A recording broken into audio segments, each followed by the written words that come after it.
Welcome sa ating YouTube channel. May shared updates for today's video.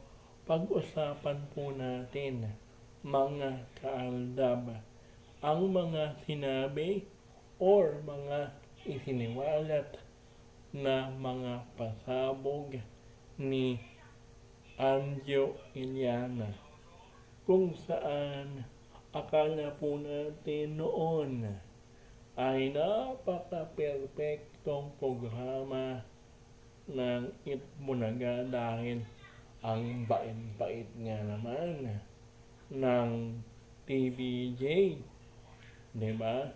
Namimigay ng mga ayuda, tumutulong sa mga mahihirap, di ba? O yung konting sabi mo lang ng iyong problema na ganyan tungkol sa hindi ka lang makauwi sa iyong pamilya dahil walang-wala kang pamasahe.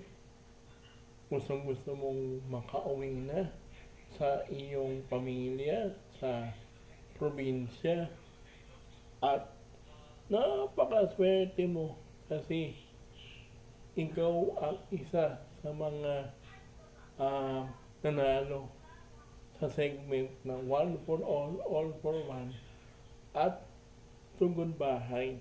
Isipin mo yun. Sa daang-daang sumali, ikaw ang isa sa mga na nanalo o nabunot sa nasabing segment.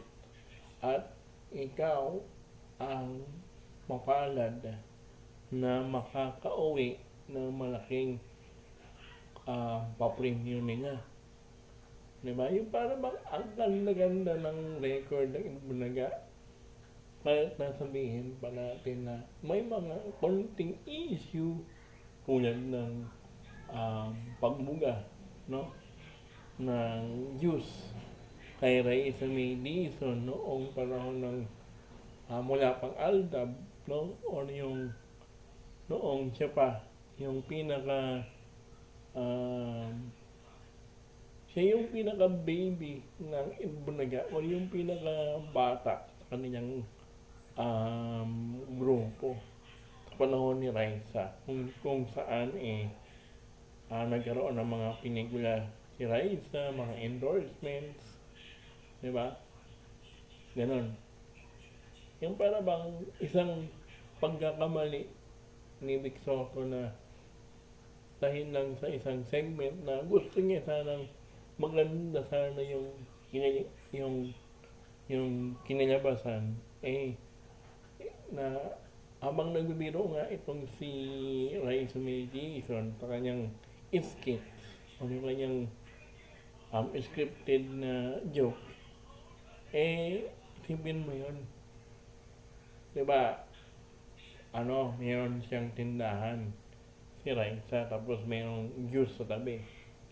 Uminom si Vic Soto ng juice, tapos nagulat kunyari, tapos hindi niya aksidente ba niya o sinasadya niyang bugahan sa mukha itong si Raisa May. Hindi yata nagustuhan ng management ng MTRCB yun. Pinatawag sila ng MTRCB at nagpaliwanag ang TVJ o yung Tape Incorporated noong panahon na yun kung bakit nga ba nangyari yung aksidenteng yun, no? After nun, parang wala lang, di ba? Pero isa yun sa mga pinag-usapan noong panahon na yun. Hindi pa masyadong uso ang social media nun, no? Paano kaya ngayon na nagsalita na itong si Anjo Iliana na patungkol doon sa isang babae na sinasabi niyang naging karelasyon di umano ni Tito Sen nung panahon ng nung panahon na 2013 ba yun, sinasabing kabit daw ni Tito Sen. Yun ang pinakamalaking tanong ngayon. Sino nga po ba yung papaniwalaan ng taong bayan ngayon? Kasi, sa tingin ninyo ba, no? Kasi pati nga ako, bilib ako din sa Edmunaga noon eh. Bilib ako dahil para bang kahit na mayroong issue, kaya nilang i-handle. No? Hanggang ngayon naman, no? Kaya naman nilang i-handle ang mga issue na yan. Pero nakakapagtaka lang, bakit sa haba-haba ng panahon, ngayon lang siya nagsalita patungkol dyan. Kasi nga, paano, hindi naman niya dapat sasabihin yun at itatago na lamang habang buhay. Kaya lang, may mga kasamahan po sila sa Edmunaga na panay daw ang paninira o yung pambabas sa kanya at kilala daw niya yung mga account na yun na sinasabi daw na nagbabas sa kanya. Ngayon, hindi nila kinakaya ni Anjo Iliana yung paninirang ginagawa ng mga bashers niya. No? Kasi isipin mo, yung mga basher na yun ay naging kumpare, naging kaibigan niya sa loob ng mahabang panahon. No? Pero, isipin mo, sinisiraan ka ngayon. Ewan ko nga pong ba kung anong meron dyan sa loob ng Edmunaga. Ngayon, kapag hindi raw tumigil yung mga basher daw niya na taga Edmunaga, magsasalita daw siya patungkol dito nga po sa nalaman niya noong unang panahon. Diba? Isipin mo yun. Ayaw niya sanang makasira ng pamilya, pero ito ang totoo na pangyayari. Nagkaroon ng babae itong si Tito Sen. Hindi lang natin alam kung nagkaroon pa ng anak itong si Tito Sen or sila pa ng babaeng yun. Dahil real talk lang, para bang ang ganda-ganda kasi ng relasyon ng mag-asawang Soto na yan ni Tita Helen tsaka ni Tito Sen. Ang ganda-ganda kasi isipin mo, mahigit 50 years silang mag-asawa. Diba? Parang imposible namang magkaroon pa ng ibang babae. Diba? At napaka-perfectong pamilya ng pamilya Soto na yan. Kaya lang, bakit parang nag-iba dahil lang doon sa isang babaeng yan na sinasabing naging babae daw ni Tito Sen. Diba? Ano kaya yung feeling? Ano kaya yung pakiramdam ngayon ni Tita Helen ngayon na after ng mahabang panahon isang beses nagloko o nagtaksil sa kanya ito nga pong si Tito Sen, diba? Mga kaaldab. Tapos ano pa kaya ang mga sekreto niya?